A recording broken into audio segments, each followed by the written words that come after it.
मेरी माँ तो हमेशा कहती थी कि भाई ये राजनीति ना बनियों के बच्चों का काम नहीं है। तो भाई शादी कौन करेगा। तो मैं क्योंकि यूनिवर्सिटी से अपनी इस फील्ड में आ गई थी, सोशल फील्ड में, कॉलेज का चुनाव लड़ी, दिल्ली यूनिवर्सिटी की जनरल सेक्रेटरी रही, फिर प्रेसिडेंट रही। तो जब जनरल सेक्रेटरी रही तब तक तो उन्हें नहीं मालूम था कि इतना बड़ा कुछ होता दिल्ली यूनिवर्सिटी।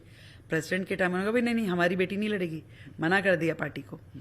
तो माँ तो उस तरह की थी जो हमेशा नहीं चाहती थी कि कभी हूँ, पर मेरे पिताजी को लगता था कि भाई अगर बच्चे को मौका मिला तो उसको करने दिया जाए।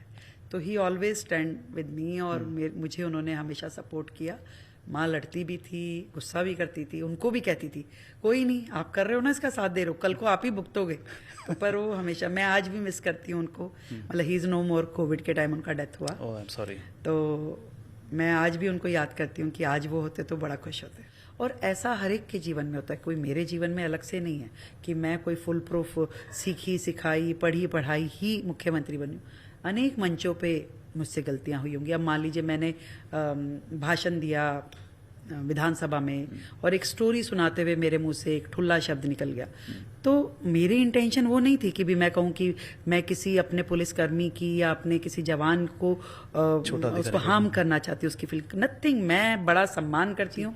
तो ये कुछ कभी हमसे कोई गलती हो सकती है, ना समझी हो सकती है, पर उसका हर समय आपका इंटेंशन नहीं होता वैसा, और आप टाइमली उसको रियलाइज करते हैं कि ये मुझसे ठीक नहीं हुआ, और उसको जीवन में आगे वो ना हो गलती, उसका एहसास आपको होना चाहिए।